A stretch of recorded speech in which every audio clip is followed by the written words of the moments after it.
बंधु माने एही मई मासरे आपणकर भाग्य एक नूतन मोड़ नेबा पाई जाउछि जहा सुनी आपणकर हृदय आनंदरे डेइबाकु लागिबो। एपरि एक बड़ खबर आपणको पाई अपेक्षा करिछि। मई मासरे आरंभ हेउथिबा विशेष ज्योतिष संयोजन एवं जून मासरे गुरुंकर कर्कट राशि रे प्रवेशरु आपण अनेक लाभ पाइबा पाई जाउछंती। प्रथम थर पाई आपणको कुंडली रे एक दुर्लभ एवं शुभ महाजागतिक संयोग सृष्टि हेउछि जहा आपणको अत्यंत धनी करिब। आपणकर जीवन रे तीनोटी बड़ परिवर्तन आसीबा पाई जाउछि जहा आपणकर शत्रु मानको आपणकर पाद तळकु नै आसीबो। जे माने केबे आपणको विषय किछि भाबी नथिले से माने एबे सम्मान रे आपणको निकट रे नत हेबे। ଏହା ବ୍ୟତୀତ ମୁଁ ଆପଣଙ୍କୁ କହିବାକୁ ଚାହୁଁଛି ଯେ ଆପଣଙ୍କର ରାଶିଫଳ ବର୍ତ୍ତମାନ କେବଳ ଆର୍ଥିକ ଲାଭ ନୁହେଁ ବରଂ 7ଟି ଭିନ୍ନ ପ୍ରକାରର ସୁଖ ଏବଂ ସମୃଦ୍ଧିର ପ୍ରତିଶ୍ରୁତି ଦେଉଥିବା ଶକ୍ତିଶାଳୀ ସଂକଳନର ଗଠନ ସାକ୍ଷୀ ହେଉଛି। ବନ୍ଧୁମାନେ, ଏପରି ଗ୍ରହ ପରିବର୍ତ୍ତନ ଜଣେ ବ୍ୟକ୍ତିଙ୍କ ଜୀବନରେ କେବଳ ସେତେବେଳେ ଘଟେ ଯେତେବେଳେ ତାଙ୍କର ଭଲ କର୍ମର ପାତ୍ର प्रवाहित होइथाए। आपणक राशि रे शुक्रंकर स्थान लाभ भाव दे शनिक संकलन सहित मिसी आपणक पई अत्यंत शुभ मने हुए। बृहस्पतिंकर गोचर परे आपणक जीवन रे धन खुशी पारिवारिक आनंद एवं सम्मानर पन्या आनिबाकु जाउछि। बंधु माने मई मास ठारू आरंभ करी जून मासरे बृहस्पतिंकर उच्च राशि कर्कट राशि रे प्रवेश सहित आपण धनर देवता भगवान कुबेर एवं समृद्धिर माता देवी लक्ष्मींकर आशीर्वाद पाइबाकु जाउछंती। एई लक्षण गुड़िक आपणक कुंडली रे पूर्वरु दृश्यमान होई सारिछि। आपणक कुंडली रे धन जोग सृष्टि हेबा पाई जाउछि। एहा आपणको अपार धन उच्च सामाजिक प्रतिष्ठा सम्मान धन जनवाहन पंगला टंका एवं प्रेम आनिदेब। आपण जीवन रे जहा भी किछि इच्छा करिवे ताहा आपणको प्राप्ति हेबा। तेणु एही सुजोग को आपणको हातरु खसी जिबाकु दियंतु नाही। एही सुजोग आपणको धनर देवता भगवान कुबेर एवं माता लक्ष्मी स्वयं प्रदान करुछंती। आपण एहाको विचक्षणता एवं सतर्कतार सहित ग्रहण करिबा उचित। किंतु आपण एहा की परि करिवे? आपण केउ निर्दिष्ट शुभ खबर पाइबाकु जाउछंती एवं एपरि केउ भूल अछि जहा आपणको एडाइबाकु पड़िबो से विषय रे आजिरो एही भिडियो रे आमे आपणको विस्तार भाबरे वर्णना करिबो। बंधु माने जदि आपण एही भूल करंती तेबे आपणको जीवन सारा पश्चाताप व्यतीत आउ किछि मिलिबो नाही। बंधु माने मई मासरे आपण आपणकर जीवन रे किछि संकेत पाइबे जहा आपणको राताराती धनी करि पारे। एही संकेत गुड़िक केवल संयोग एगुड़िक ईश्वरंक ठारो एक परीक्षा को प्रतिनिधित्व करंती एवं आपणको एथिरे सफल हेबाकू पड़िबो। बंधु माने एहाको हालुका भाबरे नियंतु नाही किंबा एहाको एक मजा भाबरे नियंतु नाही, नचेत एहा आपणकर दुर्भाग्य रे परिणत होई पारे। आपणको मिलिथिबा प्रथम संकेत पक्षी रूपरे देखा जिवो। मई मासरे जदि कोनोसी पक्षी आपणको घर उपरको आसे छात उपरे हेउ किंबा आपणको अगणारे एवं घंटा घंटा धरी सेठारे रही थाए तेबे बुझंतु जे एहा मा लक्ष्मींक ठारू एक संकेत जहा सूचाई थाए जे आपणकर भाग्य परिवर्तन हेबाकु जाउछि। जदि आपण एई संकेत को चिन्हि पारंती तेबे आपण लक्ष लक्ष लोकंक भीड़ मध्यरे सेई हजि जाइथिबा भाग्य को पुनः आविष्कार करिवे। सेई भाग्य जहा आपणकर जीवन को परिवर्तन करिबाकु जाउछि। तेणु बंधु माने एई संकेत देखिले आपण कोन करिबा उचित? आपण सेई पक्षी को खाइबा पाई किछि देबा उचित। विशेष करी एपरि खाद्य जहा एपर्यंत आपणक परिवारर व्यवहार पाई व्यवहृत होई नाही। या संपूर्ण पवित्र हेबा उचित। जदि आपणक घरे एपरि खाद्य नाही तेबे आपण दुकानरु किछि आनी एहाको अर्पण करि पारिबे। आपण ताकु पानी मध्य देई पारिबे। जदि आपण एहा करंती देवी लक्ष्मी आपणक उपरे तांकर अत्यधिक कृपा वर्षा करिबे।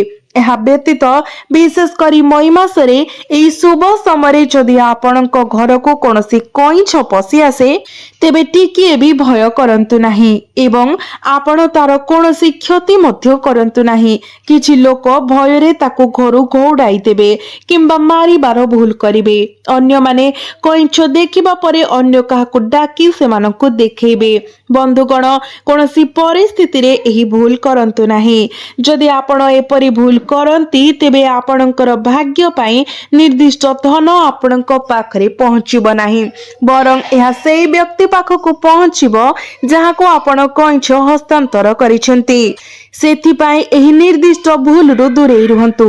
ଆପଣଙ୍କୁ ସମ୍ମାନର ସହିତ କଇଁଛକୁ ବିଦାୟ ଦେବା ଉଚିତ। ଆପଣଙ୍କୁ ଏହାକୁ ଏପରି ସ୍ଥାନରେ ଛାଡ଼ିବାକୁ ପଡ଼ିବ ଯେଉଁଠାରେ ପାଣି ଅଛି, ଯେପରିକି ପୋଖରୀ କିମ୍ବା ନଦୀ। ଏହାକୁ ଏପରି ଏକ ସ୍ଥାନକୁ ନେଇଯାଆନ୍ତୁ ଏବଂ ଏହାକୁ ମୁକ୍ତ କରନ୍ତୁ। ଏହା କରିବା ଦ୍ୱାରା ଆପଣଙ୍କର ସମସ୍ତଙ୍କ ଜୀବନରେ କେବଳ ଅପାର ଖୁସି ଆସିବ। ବନ୍ଧୁମାନେ, ଧ୍ୟାନ ଦେଇ ଶୁଣନ୍ତୁ। ଏହି କଇଁଛ ଅନ୍ୟ କିଛି ନୁହେଁ ବରଂ ଭଗବାନ କୁବେରଙ୍କର ପ୍ରତୀକ। ଏହା ସ୍ୱୟଂ ଭଗବାନ କୁବେରଙ୍କ ଠାରୁ ଏକ ପରୀକ୍ଷା ଭାବରେ କାର୍ଯ୍ୟ କରେ। ଯଦି ଆପଣ ଏହି ଗୁରୁତ୍ୱକୁ ବୁଝିପାରନ୍ତି ଏବଂ ସେହି ଅନୁସାରେ କାର୍ଯ୍ୟ କରନ୍ତି, ଏହି ନିର୍ଦ୍ଦିଷ୍ଟ ଉପାୟରେ କଇଁଛକୁ ମୁକ୍ତ କରନ୍ତି, ତେବେ ଏହା ଜାଣନ୍ତୁ ଏହି ଶୁଭ ତିଥି ଏବଂ ଗ୍ରହ ସଂଯୋଜନ ସମୟରେ ଆପଣ ନିଶ୍ଚିତ ଭାବରେ ଭଗବାନ କୁବେରଙ୍କର ଆଶୀର୍ବାଦ ପାଇବେ।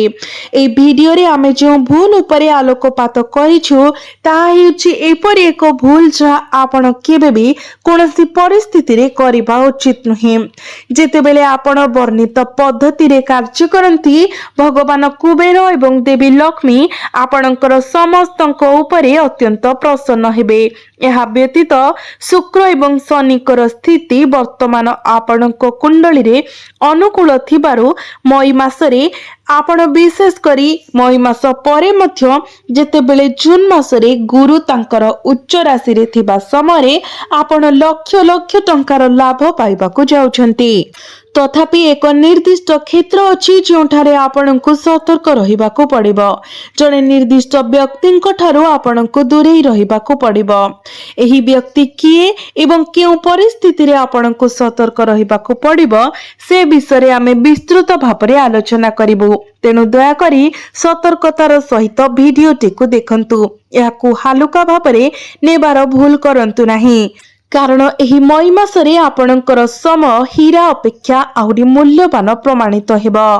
ତଥାପି ଗ୍ରହମାନଙ୍କର ଗୋଚର ସୂଚାଇ ଦିଏ ଯେ ଏହି ନିର୍ଦ୍ଦିଷ୍ଟ ଶୁଭ ତାରିଖ ଗୁଡ଼ିକରେ ଆପଣଙ୍କୁ ଜଣେ ନିର୍ଦ୍ଦିଷ୍ଟ ବ୍ୟକ୍ତିଙ୍କୁ ଏଡ଼ାଇବା ଉଚିତ ଯିଏ ପ୍ରକୃତରେ ଆପଣଙ୍କ ଜୀବନର ଏକ ପ୍ରମୁଖ ପ୍ରତିପକ୍ଷ। ତେଣୁ ଆପଣଙ୍କୁ ଏହି ବ୍ୟକ୍ତିଙ୍କ ଠାରୁ ସତର୍କ ରହିବା ଉଚିତ। ଆପଣଙ୍କୁ ସେମାନଙ୍କ ଉପରେ ଅନ୍ଧବିଶ୍ୱାସ ରଖିବା ଉଚିତ ନୁହେଁ, କାରଣ ଯେପରି ଆପଣ ଅନୁଭବ କରିଥିବେ ଆପଣ ବହୁତ ସମୟ ଧରି ସେମାନଙ୍କର ପ୍ରତାରଣାପୂର୍ଣ୍ଣ କଥାରେ ପଡ଼ି ଆସୁଛନ୍ତି। ଆପଣ ଏହି ଧାରଣାରେ ଅଛନ୍ତି ଯେ ଏହି ବ୍ୟକ୍ତି ପ୍ରକୃତରେ ଆପଣଙ୍କର ସ୍ୱାର୍ଥ ପାଇଁ ଭଲ ପାଆନ୍ତି, କିନ୍ତୁ ବନ୍ଧୁଗଣ, ଏହା ସତ ନୁହେଁ। ଆପଣ ଏପରି ଭାବିବାକୁ ଚେଷ୍ଟା କରନ୍ତି ଯେ ଏହି ଦୁନିଆରେ ସମସ୍ତେ ଆପଣଙ୍କ ପରି ଚିନ୍ତା କରନ୍ତି ଏବଂ କାର୍ଯ୍ୟ କରନ୍ତି, କିନ୍ତୁ ବନ୍ଧୁଗଣ, ଦୁନିଆ ସେପରି ନୁହେଁ। ଏଠାରେ ସମସ୍ତେ ଆପଣଙ୍କ ପରି ଚିନ୍ତା କରନ୍ତି ନାହିଁ। ବନ୍ଧୁମାନେ, ଯଦି ସମସ୍ତେ ଆପଣଙ୍କ ପରି ଚିନ୍ତା କରନ୍ତି ତେବେ ଏହି ଦୁନିଆରେ କେହି କେବେ ନିଜ ସହିତ କିମ୍ବା ପ୍ରିୟଜନଙ୍କ ସହିତ ବିବାଦରେ ପଡ଼ିନଥାନ୍ତେ। କେହି ନିଜ ଭିତରେ କପଟପୂର୍ଣ୍ଣ ଉଦ୍ଦେଶ୍ୟ ପୋଷଣ କରିବେ ନାହିଁ କିମ୍ବା ସେମାନେ ଆପଣଙ୍କ ମୁହଁରେ ମିଠା ମିଠା କଥା କହିବେ ନାହିଁ। ବନ୍ଧୁମାନେ, ଯେଉଁମାନେ ଆପଣଙ୍କ ସହିତ ମିଠା କଥା କୁହନ୍ତି, ଚାଟୁକାର ଶବ୍ଦ କୁହନ୍ତି, ସେମାନେ ପ୍ରକୃତରେ ଆପଣଙ୍କ ଜୀବନର ବଡ଼ ଶତ୍ରୁ ଅଟନ୍ତି। ବହୁତ ବିଳମ୍ବ ହେବା ପୂର୍ବରୁ ଆପଣ ଏପରି ଲୋକଙ୍କ ଠାରୁ ସତର୍କ ରହିବା ଉଚିତ।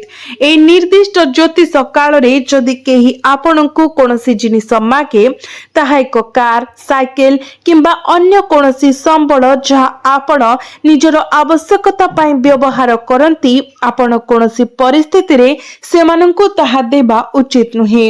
ଏହି ବିଷୟରେ ଆପଣଙ୍କୁ ଅତ୍ୟନ୍ତ ସତର୍କତା ଅବଲମ୍ବନ କରିବାକୁ ପଡ଼ିବ, ନଚେତ୍ ଆପଣ ନିଜକୁ ପୋଲିସ ଷ୍ଟେସନ କିମ୍ବା କୋର୍ଟରେ ଘେରି ରହିବାକୁ ପଡ଼ିପାରେ। କାରଣ ଯଦି ଆପଣଙ୍କର ସାଇକେଲ କିମ୍ବା କାର ଅନ୍ୟ କାହା ପାଖରେ ଥିବା ସମୟରେ ଦୁର୍ଘଟଣାରେ କ୍ଷତିଗ୍ରସ୍ତ ହୁଏ, ତେବେ ଆପଣ ଯାହାକୁ ଗାଡ଼ିଟି ଧାର ଦେଇଥିଲେ ସେ ଅକ୍ଷତ ଭାବରେ ଚାଲିଯିବେ, ଯାହା ଫଳରେ ଆପଣଙ୍କୁ ପରିଣାମ ଭୋଗିବାକୁ ପଡ଼ିବ। ତେଣୁ ଦୟାକରି ଏହି କଥାକୁ ଦୃଢ଼ ଭାବରେ ମନେ ରଖନ୍ତୁ। ଏହି ନିର୍ଦ୍ଦିଷ୍ଟ ଜ୍ୟୋତିଷ ସଂକ୍ଲାପ ସମୟରେ 3ଟି ପ୍ରମୁଖ ଘଟଣା ଘଟିଛି, ଯାହା ଆଗାମୀ ଦିନରେ ଆପଣଙ୍କର ସମସ୍ତଙ୍କ ଜୀବନରେ ଘଟିବାକୁ ଯାଉଛି। ଏହି ଘଟଣା ଗୁଡ଼ିକର ପ୍ରକୃତିକୁ ସମ୍ପୂର୍ଣ୍ଣ ଭାବରେ ବୁଝିବା ପରେ ଆପଣ ଆଶ୍ଚର୍ଯ୍ୟ ହୋଇଯିବେ। ବନ୍ଧୁମାନେ, ଆପଣଙ୍କ ଜୀବନରେ ଏପରି ଏକ ସମୟ ଆସୁଛି ଯାହା ଆପଣଙ୍କ ଚାରିପାଖରେ ଥିବା ସମସ୍ତଙ୍କ ମଧ୍ୟରେ ଆଶ୍ଚର୍ଯ୍ୟର ଏକ ଝଡ଼ ସୃଷ୍ଟି କରିବ। ଆପଣଙ୍କର ପ୍ରଗତି ଏବଂ ସଫଳତା ଦେଖି ସମସ୍ତେ ସମ୍ପୂର୍ଣ୍ଣ ଭାବରେ ମନ୍ତ୍ରମୁଗ୍ଧ ହୋଇଯିବେ। ଯେଉଁମାନେ ଥରେ ଆପଣଙ୍କୁ ତୁଚ୍ଛ ମନେ କରୁଥିଲେ, ଯେଉଁମାନେ ଆପଣଙ୍କୁ ନିରନ୍ତର ହୀନ କରିବାକୁ ଚେଷ୍ଟା କରୁଥିଲେ ଏବଂ ଯେଉଁମାନେ ଆପଣଙ୍କର ଭାବନାକୁ କେବେ ମୂଲ୍ୟ ଦେଉନଥିଲେ, ସେମାନେ ଆପଣଙ୍କୁ ସମ୍ମାନ କରିବାକୁ ଲାଗିବେ। ସେମାନେ ଏବେ ଆପଣଙ୍କର ପଛରେ ପଡ଼ିଯିବେ। ଆପଣଙ୍କର ସଫଳତାର ବିଶାଳତା ପାଇଁ ଅନ୍ୟ ସମସ୍ତଙ୍କର ରାତିର ନିଦ ହଜିଯିବ। ମଇ ମାସରେ ଏହି ନିର୍ଦ୍ଦିଷ୍ଟ ଜ୍ୟୋତିଷ ସଂକ୍ଲାପ ସମୟରେ ଆପଣ ସମସ୍ତଙ୍କ ଜୀବନରେ 3ଟି ପ୍ରମୁଖ ଘଟଣା ଘଟିବ। ଏହି 3ଟି ସ୍ମାରକୀ ଘଟଣା ଆପଣଙ୍କୁ ରାତିରେ ଜାଗ୍ରତ ରଖିପାରେ, କିନ୍ତୁ କେବଳ କାରଣ ଆପଣଙ୍କର ସମଗ୍ର ପରିବାର ଆନନ୍ଦରେ ନାଚିବେ। ଏହି ଘଟଣା ଗୁଡ଼ିକ ଆପଣଙ୍କୁ ଉତ୍ସବରେ ନାଚିବାକୁ ବାଧ୍ୟ କରିବ। ଏହି ସମୟ ମଧ୍ୟରେ ଆପଣ ଚାରିଆଡ଼େ ମିଠା ବାଣ୍ଟିବାକୁ ଲାଗିବେ। ଏହି ସମୟରେ ଆପଣଙ୍କ ଜୀବନରେ ଏହି 3ଟି ଗୁରୁତ୍ୱପୂର୍ଣ୍ଣ ଘଟଣା ଘଟିବାକୁ ଯାଉଛି। ଆପଣ କେତେ ଭାଗ୍ୟବାନ, କାରଣ ଅନେକଙ୍କ ଜୀବନରେ ଏପରି ଗୋଟିଏ ବି ଅସାଧାରଣ ଘଟଣା କେବେ ଘଟେ ନାହିଁ। ତଥାପି ଅତୀତର ଭଲ କାର୍ଯ୍ୟ, ଆପଣଙ୍କର ସକାରାତ୍ମକ ମାନସିକତା ଏବଂ ଆପଣ ଈଶ୍ୱରଙ୍କ ପ୍ରତି ରଖିଥିବା ଅଟଳ ବିଶ୍ୱାସ ସାମୂହିକ ଭାବରେ ଏହି ସମସ୍ତ ସୁଯୋଗ ଗୁଡ଼ିକୁ ଆପଣଙ୍କ ଆଡ଼କୁ ଟାଣି ଆଣିଛି। ପ୍ରକୃତରେ ଈଶ୍ୱର ବର୍ତ୍ତମାନ ଆପଣଙ୍କର ପ୍ରତ୍ୟେକଙ୍କ ଉପରେ ସମ୍ପୂର୍ଣ୍ଣ ପ୍ରସନ୍ନ ଅଛନ୍ତି, ଦୟାଳୁ ଅଛନ୍ତି।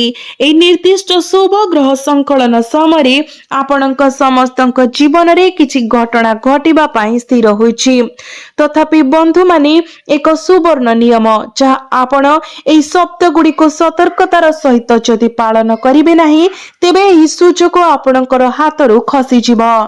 ଯଦି ଏହି ସୁଯୋଗ ହଜିଯାଏ, ତେବେ ଆପଣ ଆପଣଙ୍କ ଜୀବନର ବାକି ସମୟ ପାଇଁ ଅନୁତାପ କରି ବଞ୍ଚିବେ ଏବଂ ଅନୁତାପର ସେହି ଭାବନା କେବେ ବି କ୍ଷୀଣ ହେବ ନାହିଁ। ତେଣୁ ବନ୍ଧୁମାନେ, ଏହି ଗୁରୁତ୍ୱପୂର୍ଣ୍ଣ କଥାଟି କ'ଣ? ଏହା ହେଉଛି ଏହି ନିର୍ଦ୍ଦିଷ୍ଟ ଶୁଭ ସମୟରେ ଆପଣ କାହା ସହିତ ଯୁକ୍ତିତର୍କ କିମ୍ବା ବିତର୍କରେ ଫସିବା ଉଚିତ ନୁହେଁ। ଆପଣଙ୍କୁ ଆପଣଙ୍କର କଥା ଉପରେ ସମ୍ପୂର୍ଣ୍ଣ ସଂଯମ ରଖିବାକୁ ପଡ଼ିବ। ଏହା ବ୍ୟତୀତ ଯଦି ଅନ୍ୟ 2 ଜଣ ଲୋକଙ୍କ ମଧ୍ୟରେ ବିବାଦ ଉପୁଜେ, ତେବେ ଆପଣଙ୍କୁ ହସ୍ତକ୍ଷେପ କରିବା କିମ୍ବା ଜଡ଼ିତ ହେବାରୁ କଡ଼ା ନିବୃତ୍ତ ରହିବା ଉଚିତ। ବନ୍ଧୁମାନେ, ଯଦି ଆପଣ ଏପରି କରିବାର ଭୁଲ କରନ୍ତି, ତେବେ ଆପଣଙ୍କ କୁଣ୍ଡଳୀରେ ବର୍ତ୍ତମାନ ଘଟୁଥିବା ଗ୍ରହ ପରିବର୍ତ୍ତନ ଆପଣଙ୍କ ଉପରେ ସେମାନଙ୍କର ପ୍ରତିକୂଳ ପ୍ରଭାବ ପକାଇବେ।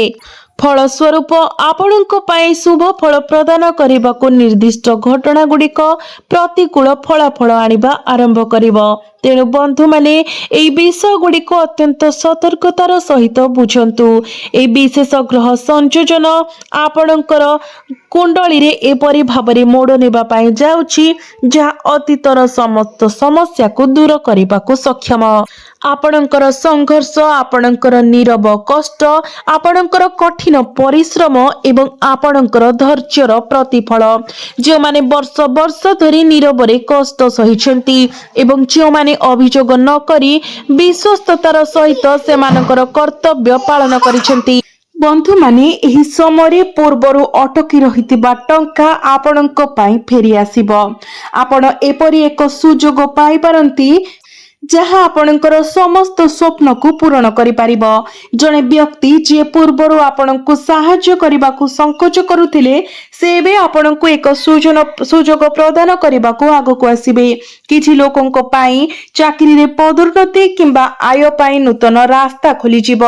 ଅନ୍ୟମାନଙ୍କ ପାଇଁ ଏହା ହଠାତ୍ ଲାଭ, ବୋନସ, କମିଶନ କିମ୍ବା ପୁରୁଣା ନିବେଶରୁ ପ୍ରାପ୍ତ ଲାଭର ରୂପ ନେଇପାରେ।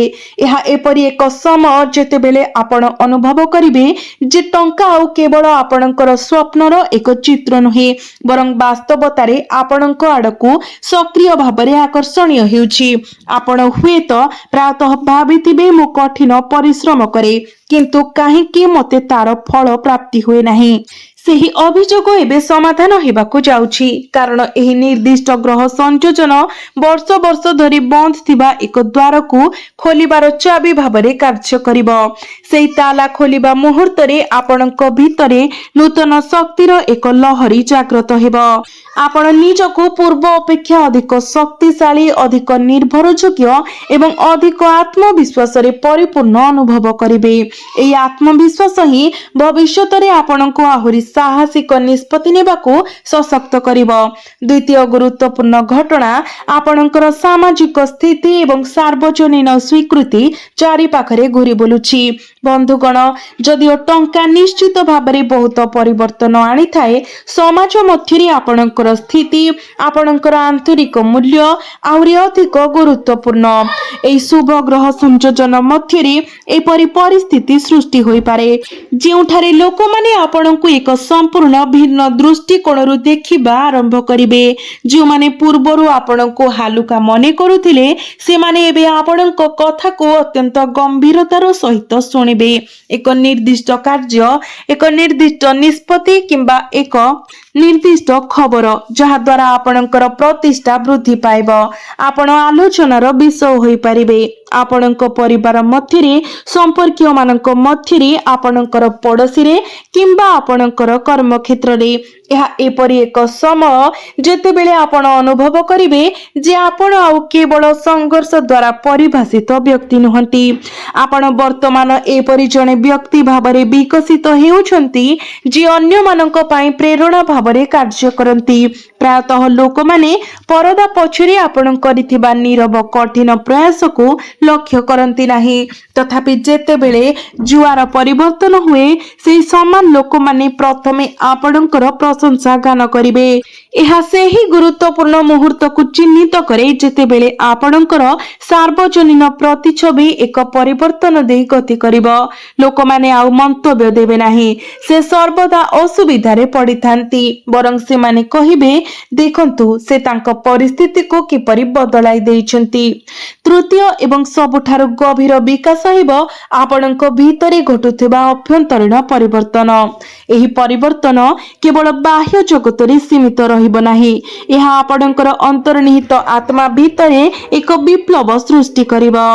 ଏହି ନିର୍ଦ୍ଦିଷ୍ଟ ଜ୍ୟୋତିଷ ସଂରଚନା ସମୟରେ ଆପଣଙ୍କ ଭିତରେ ଉତ୍ସାହ ଏବଂ ଆବେଗର ଏକ ସ୍ପଷ୍ଟ ଉଷ୍ମତା ପ୍ରଜ୍ୱଳିତ ହେବ। ଆପଣ ଅନୁଭବ କରିବେ ଯେପରି ଏକ ଅନ୍ତଃସ୍ୱର ଆପଣଙ୍କୁ କହୁଛି, ଆଉ ଭୟ କରିବାର କୌଣସି ଆବଶ୍ୟକତା ନାହିଁ, ଆଉ ପଛକୁ ହଟିବାର କୌଣସି ଆବଶ୍ୟକତା ନାହିଁ। ଆପଣ ପୂର୍ବରୁ ଯେଉଁ ନିଷ୍ପତ୍ତି ଗୁଡ଼ିକୁ ସ୍ଥଗିତ ରଖିଥିଲେ, ତାହା ନେବାକୁ ନିଜକୁ ପ୍ରସ୍ତୁତ କରିବେ। ଆପଣ ନିଜ ପାଇଁ ଠିଆ ହେବା ଆରମ୍ଭ କରିବେ। ଆପଣ ଯେଉଁମାନେ ଆପଣଙ୍କର ଦୁର୍ବଳତାକୁ ଶୋଷଣ କରୁଛନ୍ତି, ସେମାନଙ୍କୁ ଆପଣ ଦୃଢ଼ ଭାବରେ ନା କହିପାରିବେ। ଏହି ଆଭ୍ୟନ୍ତରୀଣ ପରିବର୍ତ୍ତନ ହିଁ ଏକମାତ୍ର ପ୍ରକୃତ ପରିବର୍ତ୍ତନ, କାରଣ ଯେତେବେଳେ ଜଣେ ବ୍ୟକ୍ତି ଭିତରୁ ଶକ୍ତିଶାଳୀ ହୋଇଯାଏ, ବାହ୍ୟ ଜଗତ ସ୍ୱାଭାବିକ ଭାବରେ ସେମାନଙ୍କ ଆଗରେ ହାର ମାନିବାକୁ ଆରମ୍ଭ କରେ। ଏହା ସେହି ମୁହୂର୍ତ୍ତ ଯେତେବେଳେ ଆପଣ ଆପଣଙ୍କର ଜୀବନର କାହାଣୀକୁ ନିୟନ୍ତ୍ରଣ କରିବେ, ପରିସ୍ଥିତିକୁ ନିର୍ଦ୍ଦେଶ ଦେବା ପରିବର୍ତ୍ତେ ନିଜ କାହାଣୀ ଲେଖିବେ। ଅନେକ ଏହାକୁ ଏକ ଚମତ୍କାର ବୋଲି କହିପାରନ୍ତି, କିନ୍ତୁ ବାସ୍ତବରେ ଏହା କେବଳ ଆପଣଙ୍କର ପୂର୍ବ କାର୍ଯ୍ୟର ସମୟୋଚିତ ଫଳ। ଏହି ତିନୋଟି ବିକାଶର ପ୍ରଭାବ ଆପଣଙ୍କ ଜୀବନର ପ୍ରତ୍ୟେକ କ୍ଷେତ୍ରରେ ଦୃଶ୍ୟମାନ ହେବ। ସମ୍ପର୍କ ମଧୁର ଏବଂ ସୁସଙ୍ଗତ ହୋଇଯିବ, ପରିବାର ମଧ୍ୟରେ ଉତ୍ତେଜନା କମିଯିବ, ଦୀର୍ଘ ଦିନର ଭୁଲ ବୁଝାମଣାର ସମାଧାନ ମିଳିବ। ଆପଣ ଆପଣଙ୍କର ପ୍ରେମ ଜୀବନ ସମ୍ପର୍କରେ ଭଲ ଖବର ପାଇବେ। ଆପଣ ଆପଣଙ୍କର ସ୍ୱାସ୍ଥ୍ୟ ସମ୍ପର୍କରେ ମଧ୍ୟ ଆଶ୍ୱସ୍ତି ଅନୁଭବ କରିବେ। ଆପଣଙ୍କୁ ଦୀର୍ଘ ସମୟ ଧରି ହଇରାଣ କରୁଥିବା ଯେକୌଣସି ରୋଗରେ ଉନ୍ନତିର ଲକ୍ଷଣ ଦେଖିବାକୁ ମିଳିବ। ଏହି ସବୁ ଘଟିବ କାରଣ ଯେତେବେଳେ ମନ ଭାରମୁକ୍ତ ହେବ ଏବଂ ଭାଗ୍ୟ ଆପଣଙ୍କର ସପକ୍ଷରେ ରହିବ, ସେତେବେଳେ ଶରୀର ମଧ୍ୟ ସେହି ସକାରାତ୍ମକ ଶକ୍ତି ସହିତ ନିଜକୁ ସମନ୍ୱିତ କରିବାକୁ ଆରମ୍ଭ କରିବ। ଏହା କେବଳ ଗ୍ରହଣ କରିବାର ସମୟ ନୁହେଁ, ଏହା ଜ୍ଞାନ ଏବଂ ବିଚକ୍ଷଣତା ବ୍ୟବହାର କରିବାର ସମୟ ମଧ୍ୟ। ଆପଣଙ୍କ ରାସ୍ତାରେ ଆସୁଥିବା ସୁଯୋଗ ଗୁଡ଼ିକୁ ହାଲୁକା ଭାବରେ ନିଅନ୍ତୁ ନାହିଁ, କାରଣ ପ୍ରାୟତଃ ସ୍ୱୟଂ ଈଶ୍ୱର ଆପଣଙ୍କ ଦ୍ୱାରରେ ଠକ୍ ଠକ୍ କରନ୍ତି। କିନ୍ତୁ ଯଦି ଆମେ ଶୋଇ ରହିଥାଉ ଅଜଣା, ତେବେ ସେମାନେ ଆମକୁ ପାସ୍ କରିଦିଅନ୍ତି। ସେଥିପାଇଁ ମଇ ମାସରେ ଏହି ନିର୍ଦ୍ଦିଷ୍ଟ ଶୁଭ ସମୟରେ ଆପଣଙ୍କୁ ମିଳୁଥିବା ପ୍ରତ୍ୟେକ ସଂକେତ ଏବଂ ନିଜକୁ ଉପସ୍ଥାପନା କରୁଥିବା ପ୍ରତ୍ୟେକ ସୁଯୋଗ ପ୍ରତି ଧ୍ୟାନ ଦିଅନ୍ତୁ। ଏହା କାହା ସହିତ କଥାବାର୍ତ୍ତା ହେଉ, ଫୋନ କଲ୍ ହେଉ, ମେସେଜ ହେଉ କିମ୍ବା ସୁଯୋଗ ସାକ୍ଷାତ ହେଉ, ଏହାକୁ କେବଳ ସଂଯୋଗ ବୋଲି ଖାରଜ କରନ୍ତୁ ନାହିଁ। ଏହା ସମ୍ପୂର୍ଣ୍ଣ ସମ୍ଭବ ଯେ ଏହା ଆପଣଙ୍କର ଭାଗ୍ୟରେ ମୋଡ଼ ଦେବ। ଏବଂ ବନ୍ଧୁଗଣ, ମୁଁ ଆପଣଙ୍କୁ ମୋର ହୃଦୟର ଗଭୀରରୁ କିଛି କହିବାକୁ ଚାହେଁ। ଯେତେବେଳେ ଜୀବନରେ ଭଲ ସମୟ ଆସେ, ପ୍ରଥମେ ଯାହା ପରିବର୍ତ୍ତନ ହୁଏ ତାହା ହେଉଛି ଜଣେ ବ୍ୟକ୍ତିଙ୍କର ଆଚରଣ। ଯଦି ଆପଣ ନମ୍ର ରୁହନ୍ତି, ଅହଙ୍କାରରୁ ଦୂରେଇ ରୁହନ୍ତି ଏବଂ ଯଦି ଆପଣ ଆପଣଙ୍କର କୃତଜ୍ଞତାକୁ ସାକାର ଭାବରେ ପ୍ରକାଶ କରନ୍ତି, ତେବେ ଏହି ଭଲ ସମୟ କ୍ଷଣିକ ହେବ ନାହିଁ, ବରଂ ଏହା ଆପଣଙ୍କ ସହିତ ବହୁତ ଦୀର୍ଘ ସମୟ ପାଇଁ ରହିବ। ଯେଉଁମାନେ କୃତଜ୍ଞତାର ଆତ୍ମା ସହିତ ସେମାନଙ୍କର ପ୍ରୟାସର ଫଳ ଗ୍ରହଣ କରନ୍ତି, ସେମାନଙ୍କୁ ଈଶ୍ୱରୀୟ ଅନୁଗ୍ରହ କରନ୍ତି। ଯଦି ଆପଣ ଆପଣଙ୍କର ହୃଦୟର ଗଭୀରତାରେ ଅନୁଭବ କରନ୍ତି ଯେ ଏହି ଶବ୍ଦ ଗୁଡ଼ିକ ଆପଣଙ୍କ ନିଜ ଜୀବନ ସହିତ ପ୍ରତିଧ୍ୱନିତ ହୁଏ, ତେବେ ବୁଝନ୍ତୁ ଯେ ଏହି ବାର୍ତ୍ତା କେବଳ ଦୁର୍ଘଟଣା ଦ୍ୱାରା ଆପଣଙ୍କ ସମ୍ମୁଖରେ ପ୍ରକାଶିତ ହୋଇନାହିଁ। ଏହା ଏକ ସ୍ପଷ୍ଟ ସଂକେତ ଯେ ଆପଣଙ୍କର ସମୟ ଶେଷରେ ଆସିଯାଇଛି।